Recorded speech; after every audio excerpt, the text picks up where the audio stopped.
देखिए पिछले 4 महीने से जो डार साहब की पॉलिसीज़ थी वो तो ऑब्वियसली मेरी पॉलिसीज़ से बहुत मुख्तलिफ थी। वो जब मैं भी वज़ीर था तो वो फरमाते थे कि IMF की आंखों में आंखें डाल के देखो, और दीगर TV के शो पे जाके बोलते थे पेट्रोल महंगा नहीं होना चाहिए था, दीगर चीज़ें कहते थे।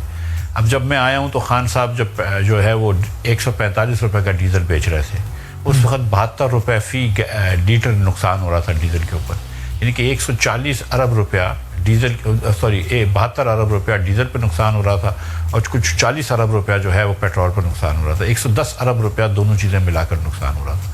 वो सस्टेनेबल नहीं था। मुल्क नहीं चल सकता अगर आप 110 अरब रुपया पेट्रोल और डीजल पे अमीर तरीन लोगों को सब्सिडी दें, क्योंकि गरीब आदमी का पेट्रोल का इस्तेमाल कम होता है, अमीर आदमी का पेट्रोल का इस्तेमाल ज़्यादा होता है। तो मैं पहले दिन से ये आर्ग्यू कर रहा था कि पेट्रोल वगैरह महंगा कर लो, और अप्रैल में ही महंगा करने की बात कर रहा था। बहरहाल फिर मुझे जून में इजाज़त मिली और जून तक मैंने कर लिया।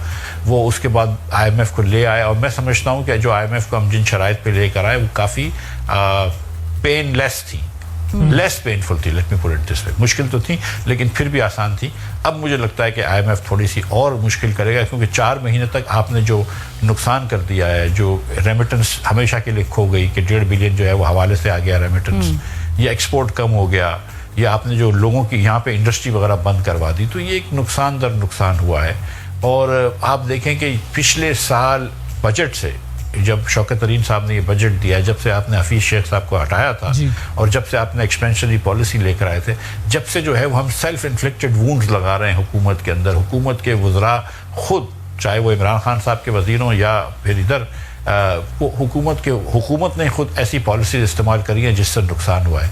तो वही मैं आपसे गुजारिश कर रहा था कि IMF भी ये सोचती है कि पाकिस्तान की क्रेडिबिलिटी नहीं है कि जब आप यहाँ पे 2-3 बिलियन डॉलर ही सिर्फ रह गए हों, 15 दिन का इंपोर्ट कवर भी नहीं हो आपके पास, तो उस वक्त आप दुनिया को आंखें नहीं दिखाते, आप अपना काम करते हैं। और अब ये चले, बहरहाल ये देर आए दुरुस्त आए, ये कर लेंगे इंशाल्लाह। लेकिन हमको ये एक सबक सीखना चाहिए नासिल कौम। देखें, कोई भी, मैं समझता हूँ कि कोई भी लोग बुरे नहीं होते। खान साहब भी बड़ी अच्छी अच्छी बातें करते हैं, इमरान खान साहब भी, लेकिन अक्सर उनका भी आप अगर कॉल और फेल में फ़र्क होता है। दीगर लीडरान जो होते हैं वो भी अच्छी बातें करते हैं, लेकिन फिर वो चीज़ें अमल नहीं करते। अब ये वक्त आ गया सीरियसली कि हम अपने मुल्क की प्रायोरिटीज़ चेंज करें। हमको अमीर तरीन लोगों को, हम हफीज़ पाशा साहब एस्टिमेट करते हैं कि 1700 अरब रुपए की सब्सिडी देते हैं, तो शायद अमीर तरीन लोगों को सब्सिडी देने की ज़रूरत नहीं है। थोड़ा सा Benazir income support programme BIS के लोग बढ़ा दें। 8 करोड़ लोग जो हैं वो ख़तरे गुर्बत से नीचे $1 पर डे से कम पे रहते हैं।